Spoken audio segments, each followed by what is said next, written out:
అందరికీ నమస్కారం. భగవద్గీత 11వ అధ్యాయం విశ్వరూప సందర్శన యోగంలో 41వ శ్లోకం.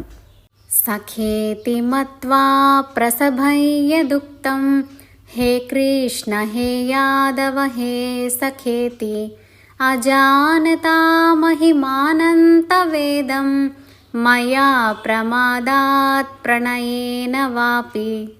ఇప్పుడు అర్జునుడికి ఇది వరకు జరిగినవన్నీ గుర్తుకు వస్తున్నాయి.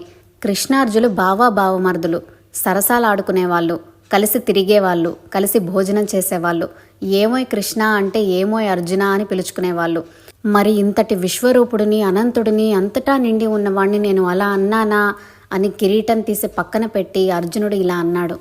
ఓ కృష్ణ, నీవు ఎవరో తెలియక, నీ మహిమలు విభూతులు అర్థం చేసుకోలేక నాలో ఉన్న అజ్ఞానం చేత ప్రమాదవశాత్తు ఓయ్ కృష్ణ, హే యాదవ, హే మిత్రమా అని హేళనగా పిలిచి ఉంటాను.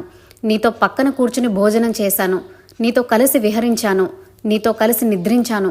మన ఇద్దరం ఒంటరిగా ఉన్నప్పుడు చనువు కొద్దీ నిన్ను హేళనగా మాట్లాడాను. అప్పుడప్పుడు అందరి ఎదుట నిన్ను యాదవుడవని నిర్లక్ష్యంగా మాట్లాడాను. ఆ అవమానాలన్నీ కేవలం పరిహాసం కోసమే కానీ వేరు కాదు.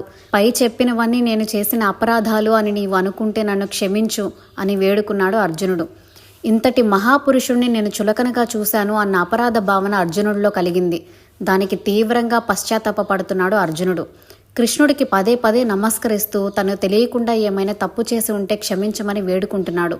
ఆ మాటలన్నీ కూడా స్నేహంలో భాగంగా కించిత్ గర్వంతో మాట్లాడిన మాటలని వేరుగా తలచవద్దని ప్రార్థించాడు. తమరు కూడా విలక్షణంగా కాకుండా మా మాదిరి మాలో కలిసిపోయి ఉండటం వలన ఆ పొరపాటు ప్రమాదవశాత్తు నా తెలియనితనం వలన జరిగింది కానీ వేరు కాదు అని తనకు తాను నచ్చచెప్పుకున్నాడు అర్జునుడు.